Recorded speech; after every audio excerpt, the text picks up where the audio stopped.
evening. We're getting ready to begin. If you could take your seats and feel free to bring your cheese with you and other nibbles.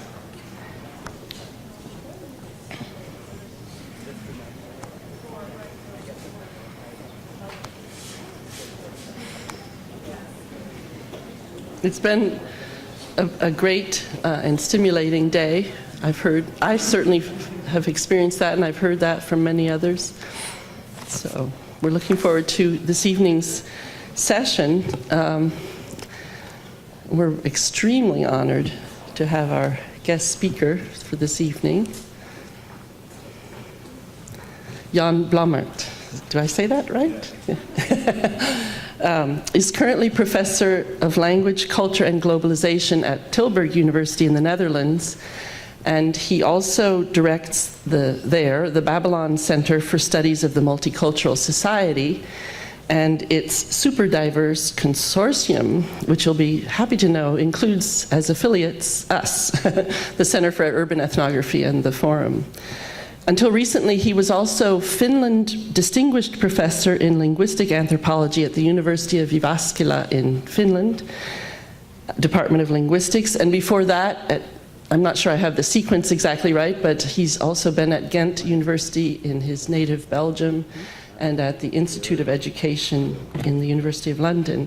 So you already have there in capsule form just how international a citizen and scholar Jan is. He specializes in African studies, sociolinguistics, linguistic anthropology, discourse analysis, and ethnographic approaches, and has written important field-shaping books in all of those areas. Many graduate students probably know his text, Discourse, A Critical Introduction, and perhaps also his 1999 edited volume, Language Ideological Debates, published with Mouton. Jan's long-term ethnographic research in Africa led to both a 1999 book on state ideology and language in Tanzania, and more recently, his grassroots literacy, writing, identity, and voice in Central Africa. His current work focuses on globalization and the way it has an impact on language hierarchies and patterns of distribution of crucial linguistic resources, such as standard language varieties and literacy, and then in the ways this all creates new forms of difference as inequality. So old themes in new clothes, and he's very articulate in showing us both the continuities and the newness of these phenomena. He devotes a lot of time on research in domains and sites where macro-level processes can be observed microscopically, something that we all as ethnographers are extremely interested in.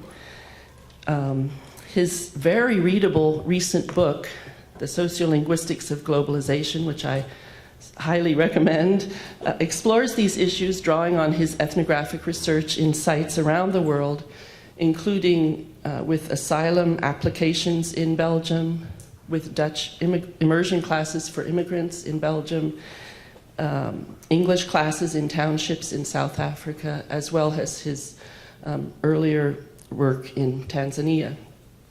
And he, speaking also of ethnographic research, another recent volume, which is also eminently readable, extremely engaging, very slim, which is an attraction for many, called Ethnographic Fieldwork, A Beginner's Guide, which was co-authored with his student who's now PhD herself, Dong Jie. So Jan's list of credentials is long, long, long. He's published numerous journal articles, serves on many editorial boards, is invited all over the world as speaker. What the bios don't tell you, though, is what a wonderfully warm, charming, friendly, and generous person he is. I've already heard reports of this from forum goers today who've benefited greatly from conversations with him. And that is certainly consistent with my own experience with Jan, who I first met in the International Pragmatics Association conference in Reims, France in 1998. And I remember many relaxing and enjoyable dinners or coffees under the shadow of the beautiful cathedral there with Jan and others. It was a conference at which Del Hymes was one of the invited plenary speakers. He spoke on when is oral narrative poetry, generative form, and its pragmatic conditions.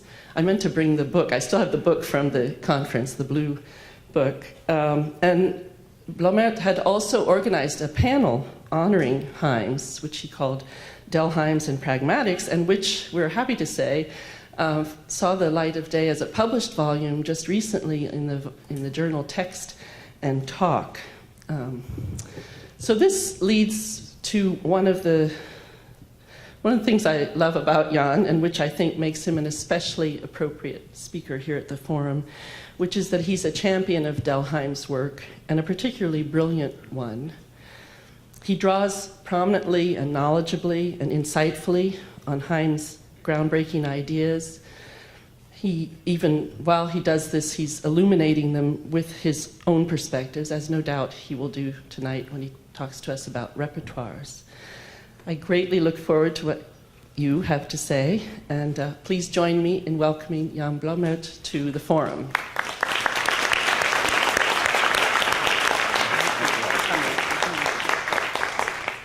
Well, thank you very much, Nancy. It's extremely generous, and it's absolutely wonderful to be here for several reasons. I mean, I've been in Philadelphia before. It's definitely one of my favorite cities in the United States. That's one thing. Second, a school of education is always a special audience. It's my favorite audience, because at the end of the day, we're all educators, right? We all honestly and sincerely try to educate other people. And in that sense, I mean, Nancy mentioned Hymes. Yeah, I think it's part of the legacy of Hymes, to be an educator, to try to go out and make it work in all sorts of communities, all sorts of audiences, constituencies, and so on and so on. And in many ways, what I'm going to do today is also part of the unfinished business of Hymes. I mean, it only struck me when you mentioned it. The notion of repertoire, okay, the notion of repertoire. Everyone who takes a social linguistics 101 class will hear that repertoire is amongst the stock vocabulary of social linguistics, right? And if you read the very early, the pioneering works, Gumpertz and Hymes and so on, you find statements on repertoire, and extremely interesting statements on repertoire. There, for instance, Hymes describes repertoire as the means of speech in general, and the means of speech are not just linguistic; they're also, let's say, broadly semiotic. It's the way you dress, the way you look, the way you act, the way you perform, and so on and so on. But interestingly, I mean, while most of the other key concepts from the early days of social linguistics have been picked up and have been developed, think of speech community and things like that, nothing's ever happened with repertoire. If you take recent major textbooks, leading textbooks in social linguistics, it isn't even listed in index. It's disappeared. It's disappeared from our lexicon. Now, for a whole variety of reasons, I do believe we need to focus, or at least get back to repertoire. And please consider what I'm going to do now as an exercise, a Gedankenspiel, all right? An experiment in trying to reopen that field, trying to engage you in maybe a few lines of exploration, because I think they do matter, and I'm going to try to explain why. In so doing, unfortunately, I will have to talk about myself. So a lot of what you're going to hear is about me, my repertoire, and the way in which my repertoire reflects my life, and so on and so on. Okay. But there's a broader purpose, of course. The broader purpose is theoretical, analytical, and pedagogical. At the end of the story, there's a story about learning. Learning in a particular type of social environment, the social environment we call an environment of super diversity, and I'll explain those terms in just a second. Now, we're going to have to start from a very trivial sort of position. The old, entrenched linguistic doxa about what it is to know language, all right?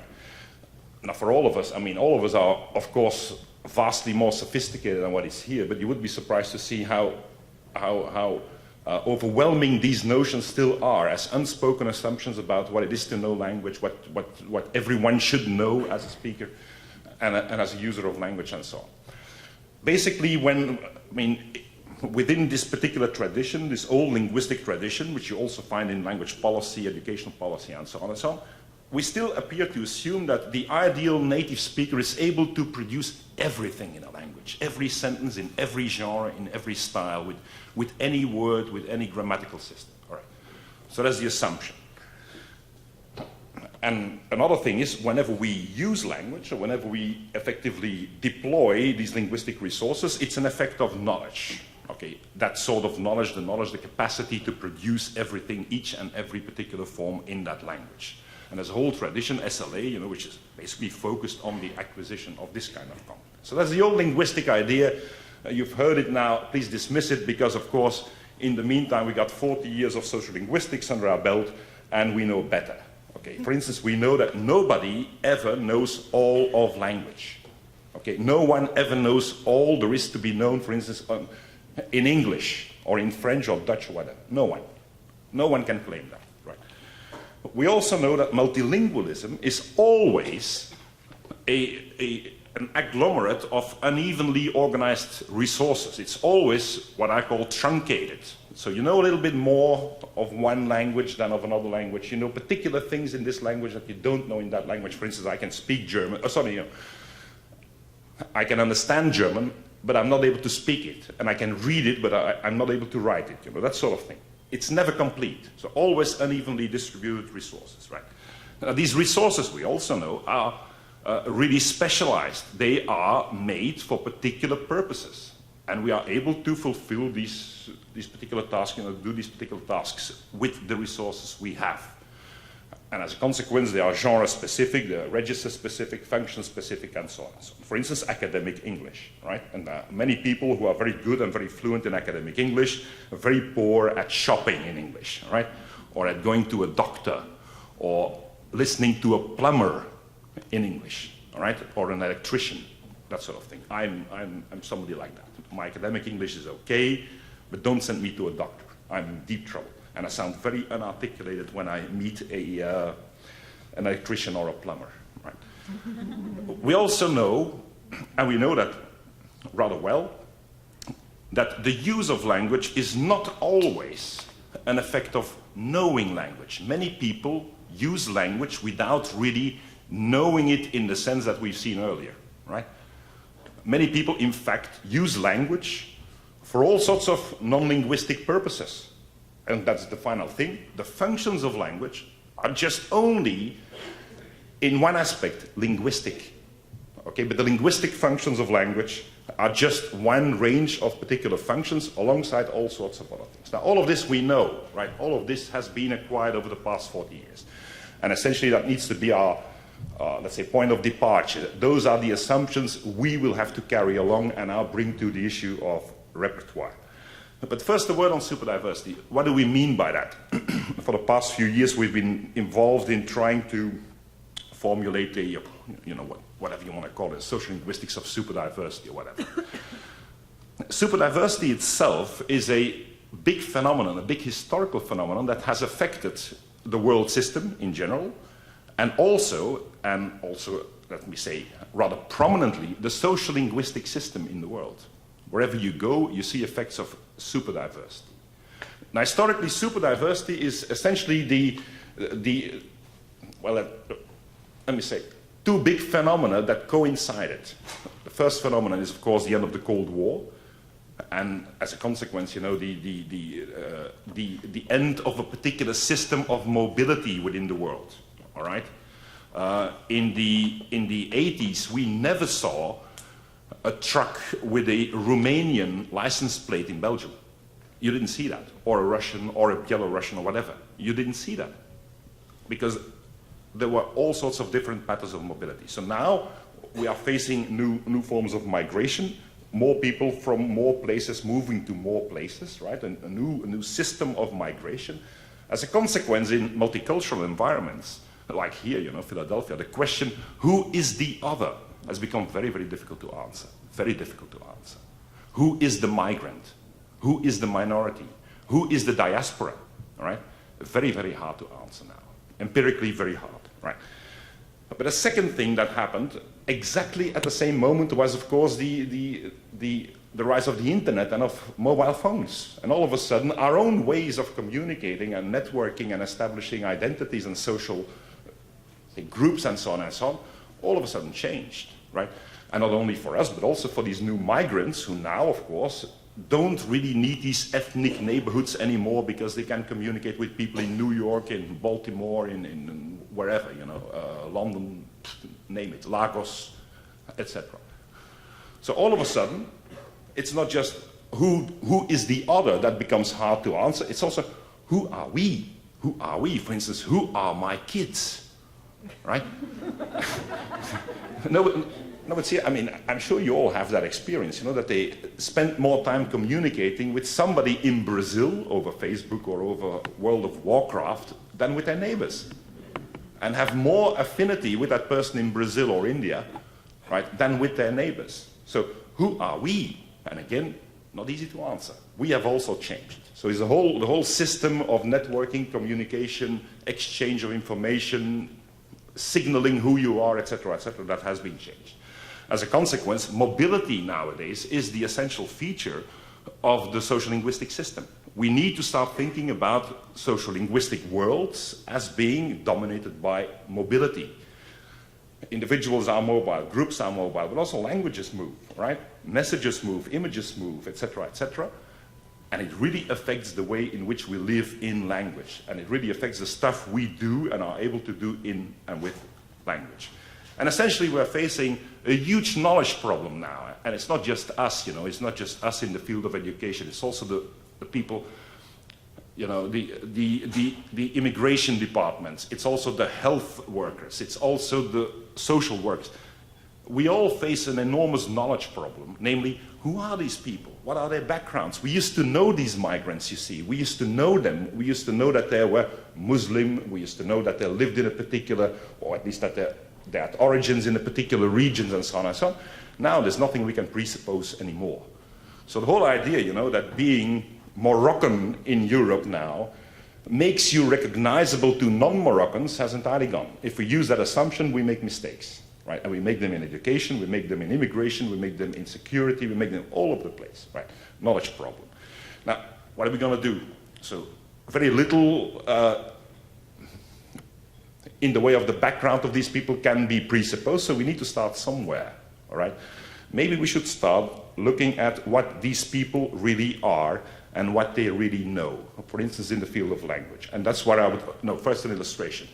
For those who don't believe that super diversity is a reality, here's a little example from Germany, right? And you see over 40 years, you know, the escalation of the nationalities in Frankfurt. And I'm sure it's exactly the same here. I'm sure it's the same in Brussels. It's the same in Madrid. It's the same all over the world, right? So wherever you go, you would see that sort of escalation. It's fundamental. It's not just a superficial thing, right? We're not ready for that. Imagine a classroom, and there are classrooms, of course, many of you work in them, that are like that, okay? There are classrooms like that. What do you do there? It's a familiar problem, right? So maybe we should start looking at what they really know, okay? And maybe we should move the way in which we think about knowing language from this old notion of, you know, Chomsky competence to just knowledge. Okay, knowing stuff. And then the fundamental question is, what is it to know a language? And from now on, most of what I'm going to say will be rather, how should I say, clumsily formulated, because we don't have, you know, the comfort of a robust, established vocabulary for this. So I'm going to have to use all sorts of very clumsy and very challengeable words. All of this is loosely descriptive now. Okay. What is it to know a language? Well, of course, there are degrees of knowing a language, right? And one degree, let's say the highest degree, would be maximal knowledge, okay, which is fluency in multiple genres, all sorts of genres, formal, informal, written, spoken, and so on and so on. A number of varieties like vernaculars versus standards, and so on and so on. And also having voice, you know, being able to articulate who you are and what you are according to your own system. All right? So having voice in that language or in that set of resources, right? That would be maximal knowledge. then you would have something like intermediate knowledge. Now, it begins to sound like a CV, right? Languages you know, fluent, and so on and so on. It does in a way, but wait. It will get slightly better. There is intermediate knowledge in which, very much like my academic English, right? We know specific genres in a language, not all of it, but some things, we know them quite well, but by no means everything. And the knowledge of that particular genre is not generative. It's not because I'm able to talk for an hour and a half about the social linguistics of superdiversity that I can speak for 5 minutes about my body to a doctor, right? So it's not that particular knowledge that's going to generate all sorts of other specific knowledges in that field. So we know a little bit, we know it well, we know certain registers, we know certain varieties, we are able also to work with them, to operate in them and so on. And again, I would qualify that intermediate knowledge. Then, an interesting thing, temporary learning. We learn things and we unlearn them. And that's a thing which is very often overlooked, the fact that our lives in language not only involve accumulation of stuff, but also the loss of stuff. I'm no longer able to speak as a child. I can speak like a child, I can imitate it, but not as a child. I'm no longer a child. So I've lost that sort of register, I've lost that sort of linguistic, social linguistic, pragmatic, meta-pragmatic system. It's gone. And I'm not yet able to speak like an old person. Well, there's a discussion about that. But I'm not yet able to speak like an old person. Right? Temporary learning, there are a number of stages in life in which we accumulate particular registers, particular genres, particular discourses. For instance, those of you who have ever bought a house or an apartment all of a sudden had to acquire the discourses of mortgages, insurance, and so on, finance, right? New language you have to acquire, in a number of instances rather painfully, okay? But it comes only at a particular stage in life. And then there are specific moments in which, for instance, you travel and you stay in a place for a few weeks and you pick up certain things and then afterwards you just forget them and so on and so on. It's also part of language learning and the accumulation of a repertoire, right? Then you would have minimal knowledge, and again, that's very often overlooked. There are many things, put it this way, many languages we know only in absolutely minimal forms, almost homeopathic forms, okay? One word, shalom, salam alaikum, konnichiwa, ni hao. And if you combine it with the temporary learning, pivo, I went to Croatia a few months ago and I got stuck there because of this volcano, right? And so the hotel bar became my habitat. And I had to acquire I learned the word for beer in Croatian, pivo. So my Croatian is one word, pivo. But it's not as if I don't know it. It's knowledge of language. Those are languages I know. Minimally, but I know them, okay? Minimally, but I know them. It's really true. Mind you, there are certain languages that hardly anyone speaks, that are fully globalized. Aloha, right? Karibu, Swahili. Huh? There's a number of them. No one speaks, no one knows them, no one even understands what they're saying when they utter these words, right? But they're fully globalized, they circulate around the globe on all sorts of T-shirts, emblematic objects, and so on and so on. That's knowledge of language. And then finally, and again, usually overlooked, there's knowledge of language that essentially consists in the capacity to recognize them, to identify them. So we have no linguistic skills in those languages, but we know that it's, for instance, Russian, or we know that it's Chinese, or we know that it's Hebrew, okay?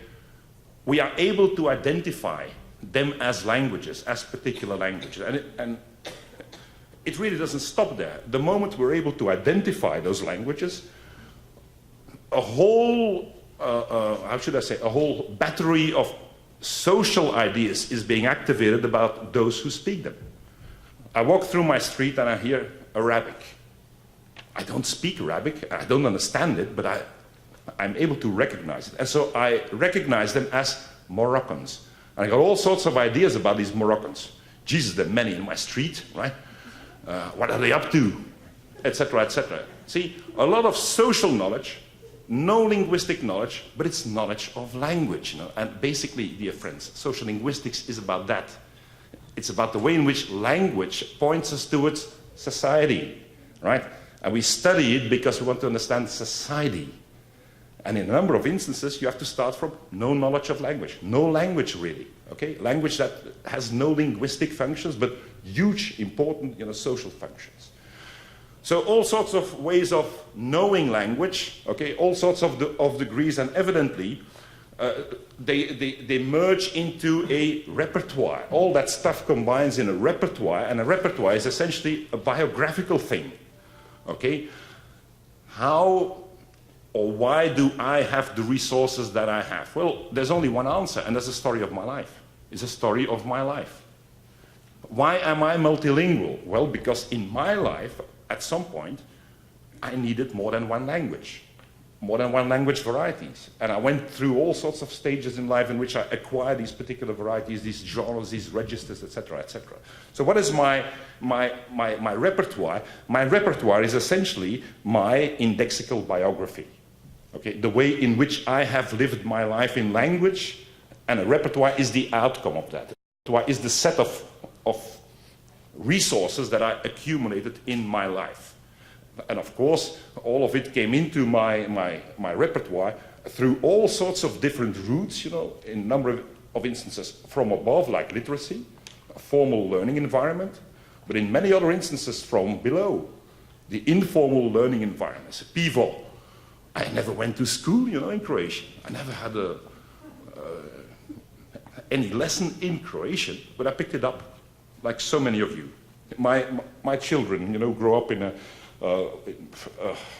area of the world that loves to perceive itself as uniformly Dutch-speaking. Right. Now, at the age of 9, my children were able to produce English. Not school English, but fuck and shit, etc., etc. They knew all of that. Not a single teacher in the world ever teaches these words, right? But they're around, democratically available to everyone. And very often they are the only words of English that certain people know. In many places in the world, no English other than fuck you. That's the only thing. Yeah. So we see all sorts of modes of getting to these resources, Minimally, it's encountering them. You bump into language, okay, by accident, by coincidence, right? All the way down to heavily structured, rigorously organized learning patterns in school, or in evening courses, whatever, right? And there's a whole continuum there of learning modes and ways in which we get to these resources, in which these resources get to us, and so on and so on. Now, when we look at my repertoire now, okay, mind you, again to the CV, we all write languages on our CV, all right? The modest ones amongst us would say 2 languages, 3 languages, perhaps the more blasé ones like me, Western Europe, multilingual, Belgium, 6, 7, right? When you do the exercise along the routes that I just specify, you end up with something like 27, 37 languages, all right? A lot of languages there, a lot of stuff there, vastly more than what you think.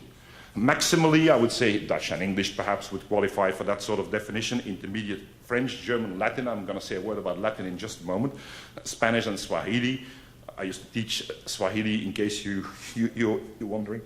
Minimal, the one word or very, very simple sort of routines. Japanese, Chinese, Italian, Greek, Finnish, believe it or not. Russian, Portuguese, a number of African languages, and recognizing a vast list. I did the exercise more recently, and there's like 6 or 7 others that I could add.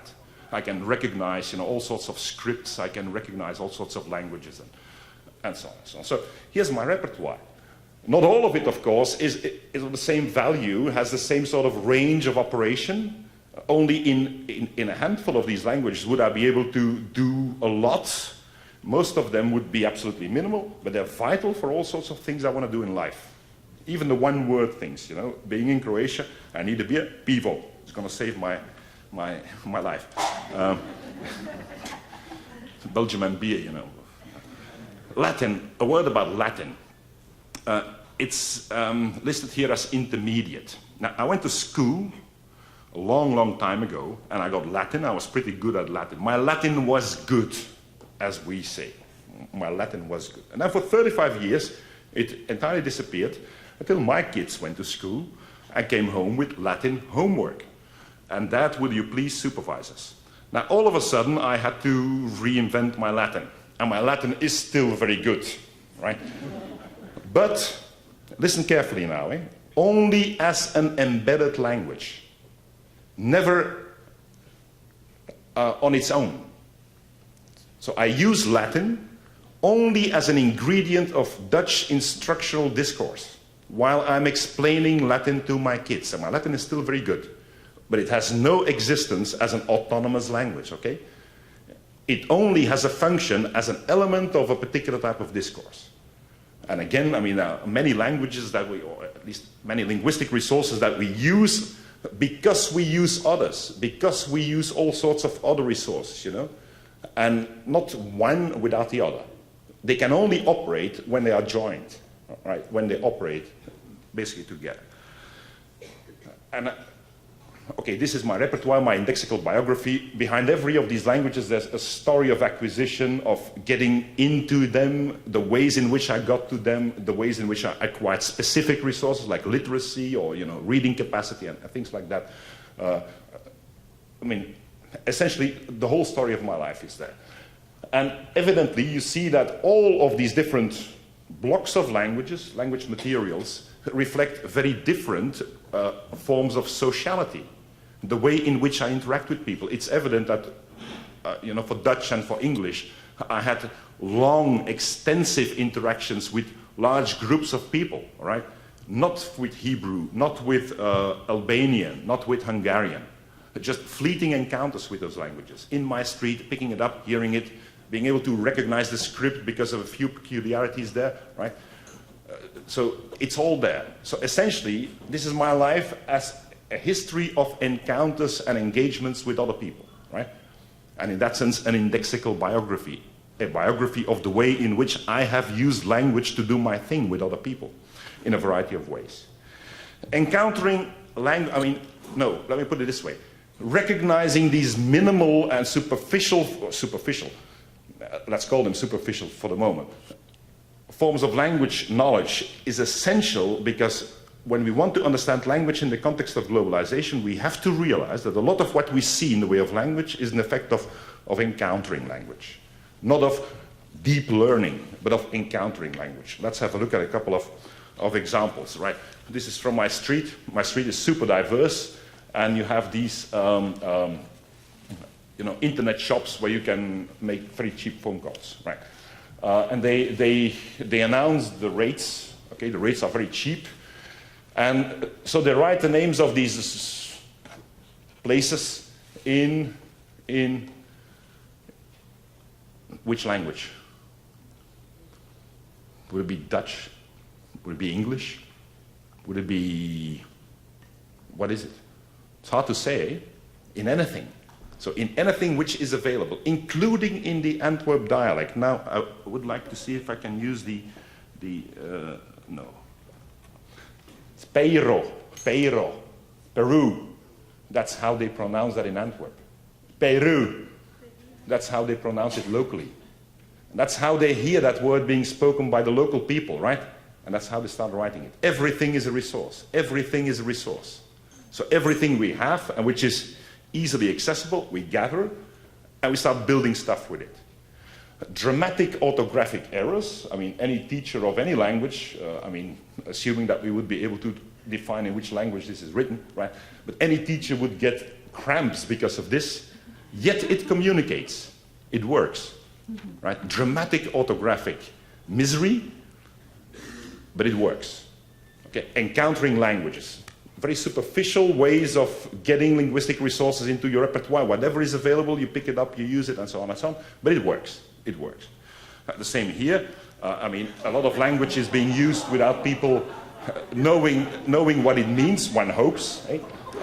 Here. This is English, but not linguistically. It's emblematically English. English is cool, and we know it's English. We are able to identify, recognize it as English Linguistically, however, we may not really know what it means. At least, again, one hopes. I'll give you another example in just a moment. One of the interesting things is, whenever we think about globalization, we think about English, of course, in the world, eh? But French is also globalizing in a very, very particular way. This is from Japan, and in Japan I did a little study of that. It's extraordinarily interesting in the sense that whenever it needs to be flagged as expensive, sophisticated, all right, European, eh? Here is French. But French is interesting, it's really, really interesting. Here we have la, French, first, and then saucier. Saucier. It's not a word I know. And you know, French was my second language and grew up in Brussels, you know, looked it up. It's not in the official dictionaries of French. So this is French, but only for Japanese people. No. It's more interesting than just funny, you know. Is this French? Is it French? Or is it Japanese? Is it French or Japanese? It could be Japanese in the sense that you need to be Japanese in order to pick up all the sort of implicit indexicals there. Right? The fact that it doesn't need to communicate anything, that linguistically it can be empty, but it's emblematic. It looks French. French enough to communicate the Frenchness you want to communicate within that particular local economy, right? And that's the only way in which I can live with this example, of course. Tragically, the name of a chocolate shop in downtown Tokyo, in a very, very expensive department store. A very expensive department store, Nina's Derrière. Imagine offering somebody a chocolate, you know. This is from Nina's Derrière.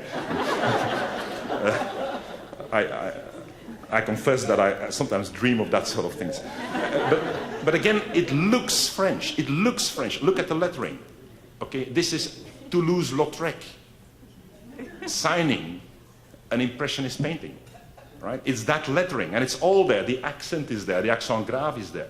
It looks French. It's recognizable as French. Never mind, hopefully, never mind the linguistic meaning of it. If these people knew what they were writing, they are, well, anyway. So you see a lot of that, eh? Language being used without any linguistic functions. The knowledge of language being reduced to recognizing it as this or that, with all the social connotations, all the rich worlds of interpretation that are opened, you know, the big frames that are being opened by just recognizing this particular language. Now, this is a major form in which language occurs in the world nowadays, right? And not just in Japan. I mean, those are easy targets, of course, but you find them here as well. You find them everywhere. One that I just put in to please Nancy. This is the first time that I meet Nancy here at home. Last year I met her in July in China, and then in August in South Africa. And that's Nancy for you. But while we were in China and we were waiting for the elevator, we saw this little announcement. Now those are important things, eh? This is about emergency instructions, right? It needs to communicate, it needs to be clear, all right? It needs to be well done. It needs to be understandable for everyone. Let's zoom in a little bit. You see extremely interesting forms of English there. Extremely interesting forms of English. For instance, point, profess your excellency seat. It took me a while before I figured out what that was about. But again, I'm not showing this because they're funny, you know. They're interesting. They raise all sorts of issues about learning, knowledge, right? The use of language versus knowing language, about repertoire. Where does this come from? Now, the answer is an automatic translation computer, okay? And again, what sort of knowledge of language is that? The use of an automatic translation computer. Again, a major form of occurrence of language in the world nowadays, right? Then my own street again, you see all sorts of new forms of multilingualism as well, but layered multilingualism, you know, multilingualism that layers, layer upon layer. people are communicating and they realize that there's a particular communicative need there with, for instance, the audience, the customers, and so on, and they introduce a new language there. Now here in my street, this is a night shop, and the multilingualism itself is already quite interesting. You see Dutch, you see Russian, and you see Iranian, right? Weird combination in my street in Antwerp, right? When we look a little bit closer, so you see these three languages there: Dutch, Russian, and Iranian. Who are these people? They write in Dutch, voedingswaarden. There's a pretty dramatic writing error there as well, because it would mean something like food values, so rather than foodstuffs, food values. Russian, Afghan, and they're from Afghanistan, and Iranian, right? But look at all the way up there. Turkish pizza has been added. Many people there who are interested in that sort of thing, so we get it in, and it becomes a resource. And then in addition, if you look in the window, I mean, this is a blurred picture, but you see every Polish beer in the world in that shop that broadcasts itself as Afghan, Iranian, Russian, and so on and so on. So layers, right?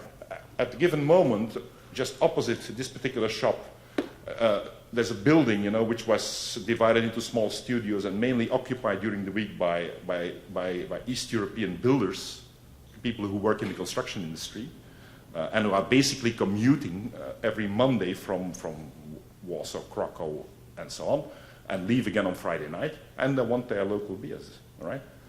They want their beers. So all of a sudden, another language in layers. Right? Do they know Polish? Of course they don't.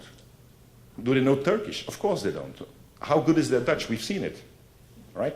So layers and layers and layers, and degrees of knowledge brought together in new forms of multilingualism, or old forms of multilingualism, maybe the sort of multilingualism we always overlooked, okay? Heavily truncated multilingualism, it's there. It's all there. And again, a major way in which language occurs in the world nowadays. So here's the principle behind it. You take anything which is available, cheaply available, okay, democratically available, so to speak, right? You assemble it into something that works, okay, a particular way in which you can communicate. Think about Peru, all right? It will always be incomplete and by degrees, right? Never complete, never fully formed, right? Always incomplete and by degrees, and it has all sorts of different functions. A whole range of them. I list, 4 or 5 here. Of course, a linguistic, let's say, denotational function, but also an indexical and emblematic and aesthetic function, and so on and so on. Right. So that's basically the principle of getting a repertoire together. You take whatever is available and you make it work. It will never work 100%, but that's not the point. It works well enough, right? And that becomes part of your repertoire. And that way you become a super diverse subject, a super diverse subject. And if you think about my repertoire, the sort of history behind it, and it's been suggested by Nancy, I have been quite mobile, right? How did Finnish enter my repertoire? I mean, not much Finnish, but a little bit, because I was visiting professor there for a while, right? And I had to go shopping, and I had to talk to people and read signs and so on and so on. So that's how it gets there. I'm a super diverse subject. Maybe you guys are. Now we have to see a repertoire as essentially a collection of traces of norms, okay? Of non-random things, resources that you needed in a particular way in order to comply with particular norms. So in other words, power, right? So what is your repertoire?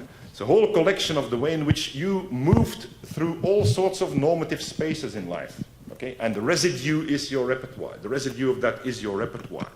So all of these resources you needed and you had to use them in a particular way. And of course that reminds us of Foucault, okay? The subject, or at least, the late modern or the modern subject as an effect of power, an outcome, a result of all sorts of power processes, including very prominently self-disciplining. I want to learn these things. I need to do it in this particular way. And so I'm going to do it like this, according to certain norms, right? So that's the the backdrop to this. Now, in the context of superdiversity, we of course see an escalation of resources. More and more stuff comes into our world, more and more languages, more and more forms of literacy, more and more forms of networking, identity formation, and so on and so on. More and more social arenas. As a consequence, more and more norms. We see an escalation of all sorts of regimes of discipline, self-disciplining regimes of power. And we need to be mindful of that, you know. The world looks like one big village, but it's full of power, full of restrictions, full of notifications, don't do this, do that. And unless you do that, $300 fine, okay? That sort of thing. It's a very heavy, regimented space. And it becomes increasingly so the more we get resources in our direction, the more we have access to all sorts of new forms of technology, for instance. And here's the learning thing. When we think about learning in the context of superdiversity, it has to be learning how to navigate a dynamic and always changing and always renewing range of normative systems, an escalation of normative systems, more and more, increasingly, new norms all the time, norms for sending a phone message. Right? They came into our lives very late, you know, very recently, and we have to ask our children to instruct us into these norms, right? All sorts of other things we don't know, new normative systems. So learning for superdiversity is learning multiple normativities, not just one, but a whole range of normativities, and how to maneuver through the dynamics of normativity, you know, the changes in normativity, how to adjust to that, and how to adapt to it, and how to work with it. And the upshot of it is, and again, that may be a message you want to tell to yourself and to all sorts of other people, all of us are multicultural, of course. None of us will ever be complete as a speaker or as an, let's say, cultural individual. We will never be complete, but all of this is absolutely normal. We are normal, even if we're not complete, if we only know things by degree, even if we have to maneuver from one point to another all the time, never-ending sort of mobility in the way in which we maneuver through norms, power, and so on and so on. You're not laughing now, eh? This is pessimistic, eh? Right? I got you. I told you in the very beginning. Just to conclude, what have I tried to do? Well, in a way, look differently at language, okay? Differently. Not very different. I mean, there's a vast literature on this, okay? But the literature which is hardly ever read in the mainstream, for instance, Hymes, right? It's all in Hymes. So go back to that sort of stuff, and you will find a lot of that already. Think differently about language. As a consequence, also looking maybe in a different way at what it is to know a language, in a realistic way. A way that reflects in our own lives. All of us have these experiences, absolutely common sense. Okay, but again, Hymes said, you know, that good ethnography is the description of common sense, right? Basically, the epistemology of common sense. Right, so let's keep that in mind again. It's also, of course, a way of addressing diversity, specific forms of diversity, not as deviation, not just as funny, right? Not just as error, bad English, bad language, but as maybe something that informs us about the social position, the historical background of individuals and groups, right? As a thing we must learn from, as a thing we must keep in mind as being a very serious issue, right? Every error is a story, okay? So let's look at these funny forms of English now, you know, I mean, we can always laugh with them, that's fine, but after the laughing we need the analysis. So let's do the analysis, okay? So looking at diversity, not as deviation, abnormality, but as normality, no, not as transgression, but as the only way in which people can move. And of course, we are no longer at ease. We live, I think, in a new world. Many of us realize that, but it comes with a responsibility. And responsibility for us is new science. A new world needs a new way of understanding it, of interpreting it. And in a way, but of course, these are big words, maybe we're moving from a Newtonian linguistics to a quantum linguistics. Thank you very much.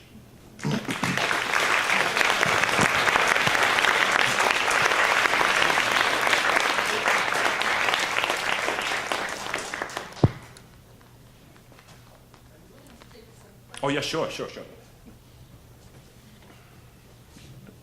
We got half an hour.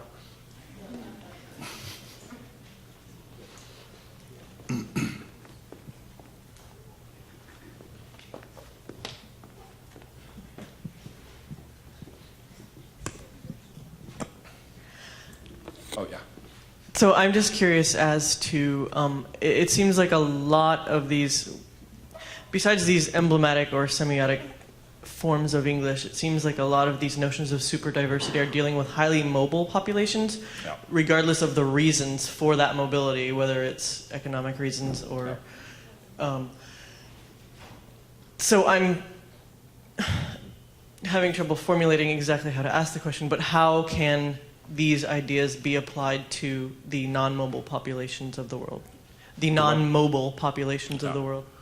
Are there any non-mobile populations? You see, mobility takes a variety of shapes, of course. I mean, there's real mobility like me now being physically here, right? But before I got here, we exchanged like 100 emails. We made phone calls. And it's hard to think of any population group nowadays in which you don't have specific features of mobility. Let me make that more specific. In Africa, 70% of the population now has a mobile phone. And that's a real revolution in Africa. It's potentially a knowledge revolution in Africa. And we are working on M-learning. I mean, that's the sort of thing that Nancy and I are, for the moment, developing. Mobile learning. Now, what does it mean? It means that all of a sudden, you know, the strict locality in which we love to imagine the exotic people is no longer there. It's really no longer there. Now, we have to, of course, I mean, there's no shortcut for ethnography. The particular ways of mobility are never, again, to be taken for granted. They're not presupposable. You need to go out and look at them. I'll give you an example. I just heard a lecture a few weeks ago. A group of people from Australia, and they were working on a community of Aboriginal people in the Northern Territories. Really way out, a very poor community. Now, all of them had mobile phones, and they worked with a sort of prepaid system. And so they started doing their research. I mean, they wanted to use these mobile phones as an M-learning platform. So they wanted to bring English and also instructional videos and so on to this community. They discovered that the airtime was basically exhausted after an average of 2.8 days. So every first day of the month, you know, they got the credit and was all spent within 3 days. So they made all their phone calls in like 3 days, right? And they downloaded all their stuff in like 3 days. And then for the rest of the month, they used it as an entertainment center. Right? So you would see a mom with, you know, 3 kids watching an iPhone, right? And watching Mickey Mouse videos on the iPhone, right? That sort of thing. So again, the fact that you have that technology and that technology has a certain potential should never lure us into the assumption that it's fully used or that it's used in the way in which we use it. Eh? And I think that's the challenge. Mobility is a very nice word, but it hides a huge problem. Mobility, how, when, why, for whom, with whom, and so on and so on. In what particular way? So there's an enormous agenda for ethnography. It will, I mean, the ethnography of the next generation will be the ethnography of mobility. I can tell you.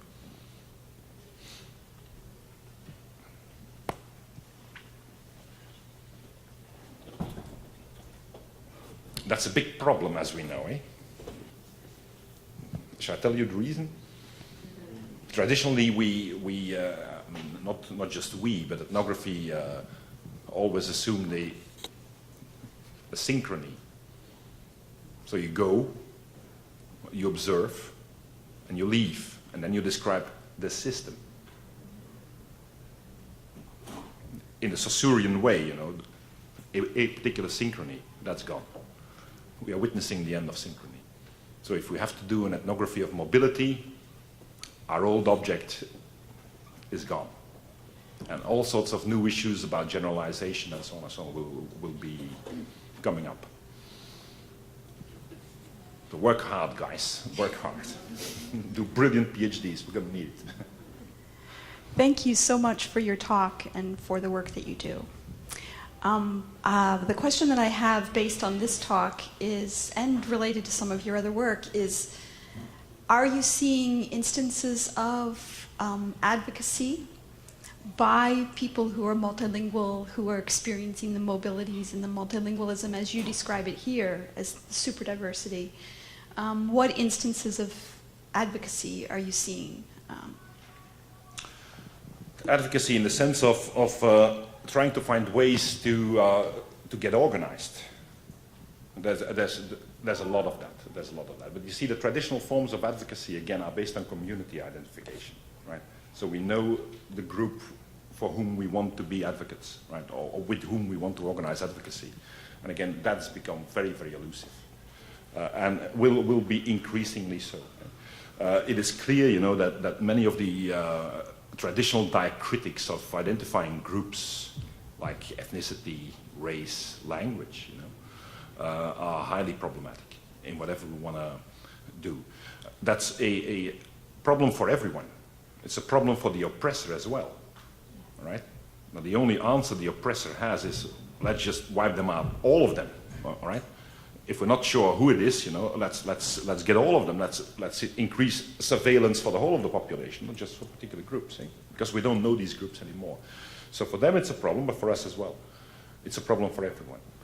And to the extent that you think about doing well now, all right, and let's assume that all of us want to change the world, and I'm serious about it. Okay? The big problem is knowledge.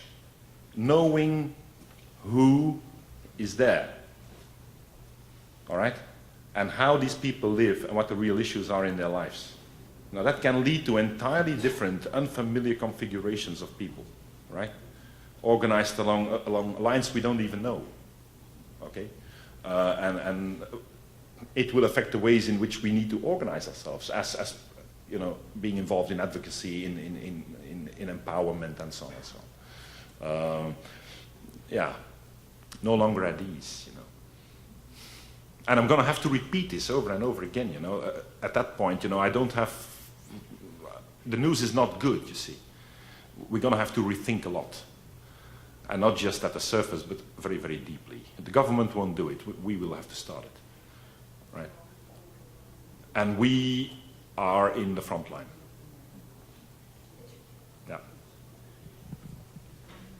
So we have to do it. Well, thank you so much for your lecture. And your idea about the repertoires as traces of power really reminds me of the implication of language education, because language education, like ESL, ESL programs. So actually, I have observed such kind of phenomenon is that some minority students in mainstream classroom, they may behave like being quiet in classroom, because some of them may perceive certain mainstream language as superior, but regarding their kind of home language as inferior. So I'm just wondering, how do you perceive such kind of certain power to certain languages? It is very widespread. I mean, Bourdieu already identified hypercorrection, okay, as a way of trying to speak like them, but not really knowing the rules of how to do that, and then you start hypercorrecting. But this afternoon I was in a lecture. It was really interesting. I think it was about, it was an interview with a Chinese woman, and one of the things here in the US, and one of the things she said is, you know, whenever I wait until I've heard the Americans answer the question first, because it sounds nicer. See? So in language learning you have that perpetual judgmental work which is being done, right? How does it sound? Is this okay? Does it sound? And so on and so on. And all of us contribute to that. You know, we're always, wherever and whenever we enter a social arena, we are authorities in the field of language. Okay, so we will set the standards for our interviewees. We will set the standards for the communities we observe and work with, and so on and so on. They will always orient towards us. I got examples of that, of students of mine doing fieldwork interviews in South Africa. And so these students are Belgian, Flemish, all right, native speakers of Dutch, and their English is school English, basically, not bad, but not good. And they make error upon error with a 16-year-old local girl from the townships whose English is absolutely immaculate. And at the end of the interview, her English is as bad as that of the interviewers. She adopts basically every error that the interviewers make because they're white. They're white. So their English must be better. It must be better. Now that's important, because we can learn all sorts of things. You already know that. Okay, but let's just reiterate it. Language learning is not about linguistic correctness alone. It's about social correctness, right? It's how you sound to the ears of others. And that has a massive influence on the way in which we do things. Look, since I arrived in the States on Sunday, my accent is entirely changed. My English accent has entirely changed. In Europe, I would speak a different kind of English, right? And I always do it. It's uncontrollable, right? It's the way in which we live in language. This is a different audience. People speak differently to me, and I tune into that. It's not about linguistic, grammatical correctness. It's not about the pure meanings I produce, right? It's about the mechanism that I have in which I want to sound like them, whom I perceive to be better than myself. See? I think, if we observe language learning, that sort of implicit, evaluative mechanisms will be very, very important. Very, very important. Because of these multiple normativities, you see. There's not just one correct form of English in the world. It's one of the things, while I was working in the Institute of Education, I was working in a TESOL program. And I would really tease these people by saying, the only thing you guys can hope, as a result is that you go into these classrooms and you really teach them RP, okay, and be very strict on them, and then they walk out in the playground and you hear them say motherfucker, but in a grammatically well-formed sentence. Right?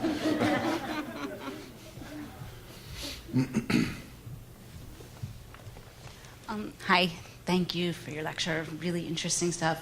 I noticed that a lot of the examples you gave, for the linguistics dealing with super diversity, had to deal with commerce specifically. And as somebody who works at a university where building up the international student population is important,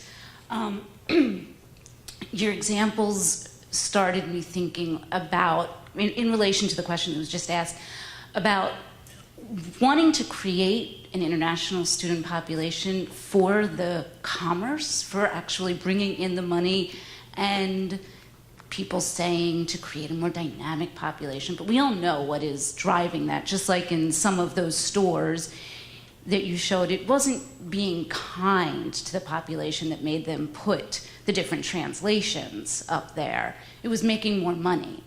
But there's all these gates that we put up with TOEFL scores and with making life pretty difficult for these students in universities.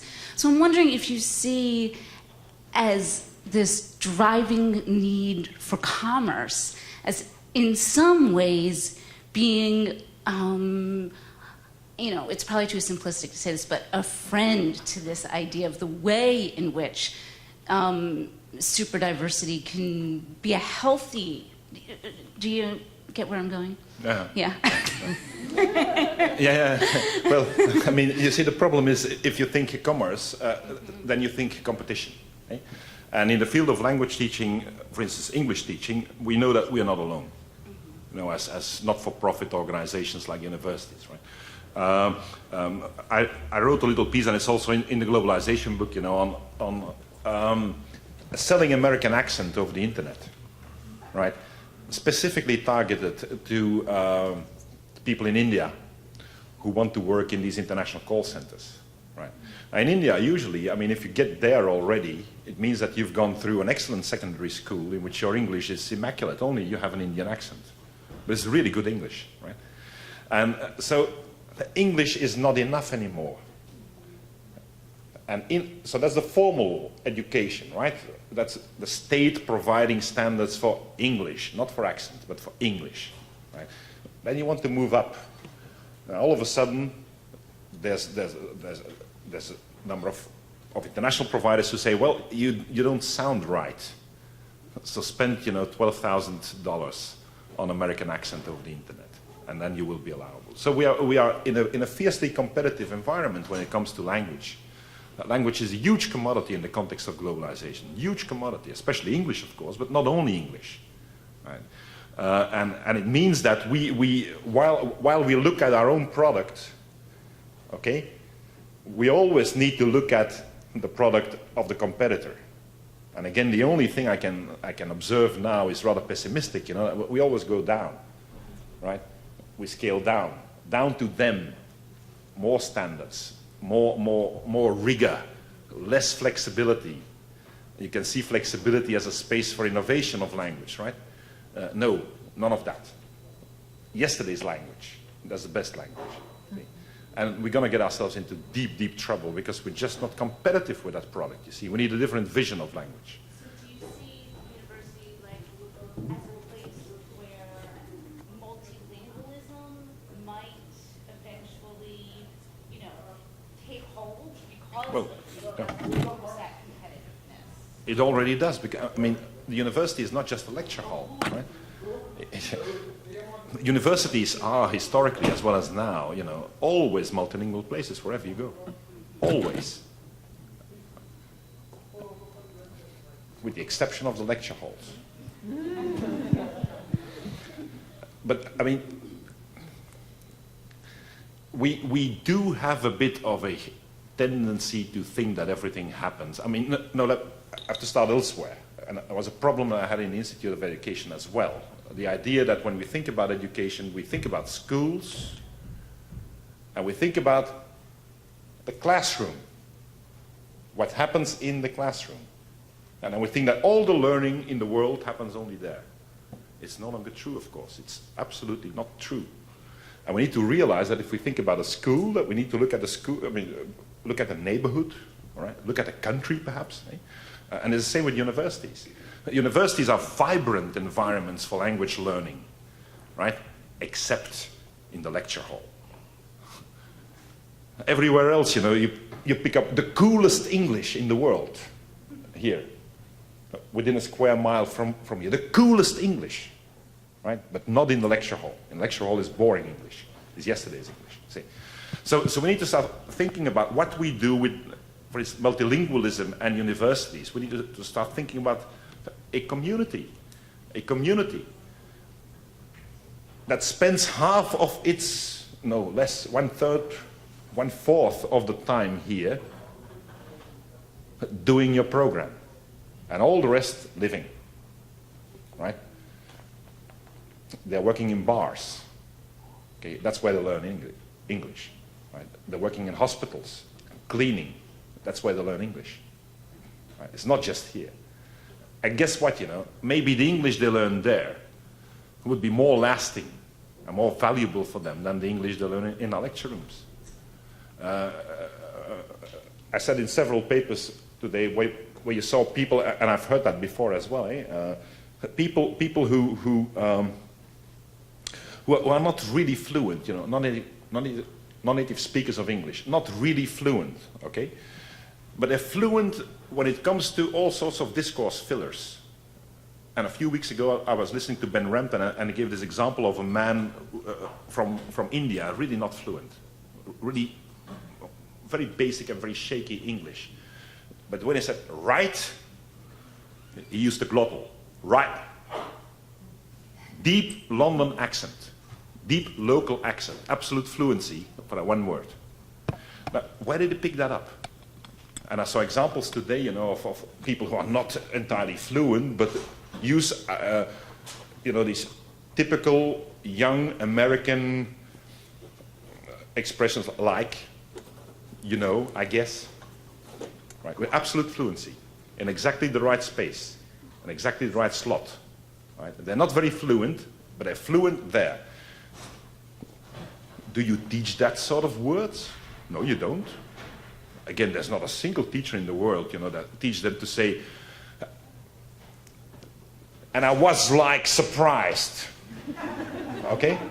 Not a single teacher in the world does that. Where do they get it from? Not here, out there. Out there.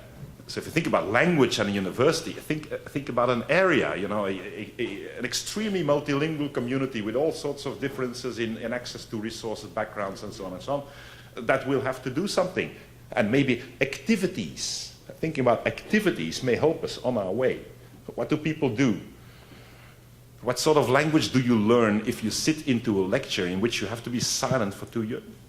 I was going to say for 2 years. No, that's only in my lecture. For 2 hours. Eh? What sort of language do you learn? While out there, you have conversations where you work in a bar and so on and so on. See? Different learning environments, and they all combine, and activities shoot through them as ways in which you can organize these resources, need to organize them in specific ways and learn. Long, long story, but it's almost 9 o'clock. Yeah. Yeah. Okay, it's on. Thank you very much for your for the work that you do. I just want to say before my question that when I did my master's, we read a lot of your work, and so you're like a rock star for me right now to be seeing you. Anyway, so just to piggyback off the question that came from there, so you've shown some examples of diverse, as you're encouraging us to call it, forms of language. I'm just curious to know what the implications of this is going to be on the advancement. I guess you've touched on this already. What the implications of this is on the advancement of students wishing to go into academia. To what end are we sitting here appreciating these different forms of language? We're sitting here at a conference saying that we recognize all these different forms, but in the end, if we want to succeed academically, this is not going to get us anywhere, the forms that we saw up there. Mm-hmm. Yeah. Can we think about happiness? All right? Because if you do your surveys on university campuses, take this one. I don't know what the admission level is for, IELTS degrees or, marks, but people get in here with 100%. Right? So their English is really, really good. Yet after a year you interview them and they feel deeply unhappy because they feel inarticulate. But again, where do they feel inarticulate? And what sort of activities do they feel inarticulate? Usually not the academic ones, because they're pretty good and they're well skilled for that. But it's the feeling of, very often, of being really confined into one or two genres, into a restricted set of registers, right? Being incapable of breaking out of particular forms of identity because you only have the tools for constructing one or two or three different forms. And all the other stuff you want to be and you want to show to other people, you simply don't have the resources for that. Right? And again, if we think about academic language, academic language is very often not the real problem, It's really not the real problem. When you get international students in, it's very often the feeling of not being a full social being. A good student, right, and a high performer here and in library, but not out there. And that's happiness. Right? And in the end, what all of us want is to make language into a tool for happiness, right? For self-expansion, completion, for doing things we want to do, for being individuals we want to be in life, for being recognized by others as being that, and so on and so on. So it's all about that. So again, do try to frame that issue into a broader package. And again, well, you may get the answer from an entirely different area. See, so you look at academic language, but maybe the answer for it may be entirely elsewhere. Maybe that's the way in which we need to go. And ethnography, again, is the tool for that. Eh? We never just look at one object. We look at the object, and the first thing we need to do is what's around it, eh? And yeah, well, maybe that's not enough. Maybe I say, oh gee, that's an entirely different thing. Eh? See? So ethnography forces you to assume that there is something elsewhere that may be an influence on what we are really observing. And if in ethnography we restrict our focus to just the dogmatic object we want to understand and we want to analyze, we very often miss the whole point. That's what I said earlier. A lot of, if you want to understand what goes on inside classrooms, you need to understand, I mean, very often the answer is what happens outside classrooms. Right? So you can go on looking inside your classroom for another 100 hours, you won't find it, because it's not there, it's elsewhere. But it's important, it's brought in. Eh? And again, we're very well skilled to do that, you see, because we are basically the only social scientists who not only have the freedom, but the mission to contextualize, the duty to contextualize. So let's do that. And I'd like to conclude on that note. Thank you very, very much.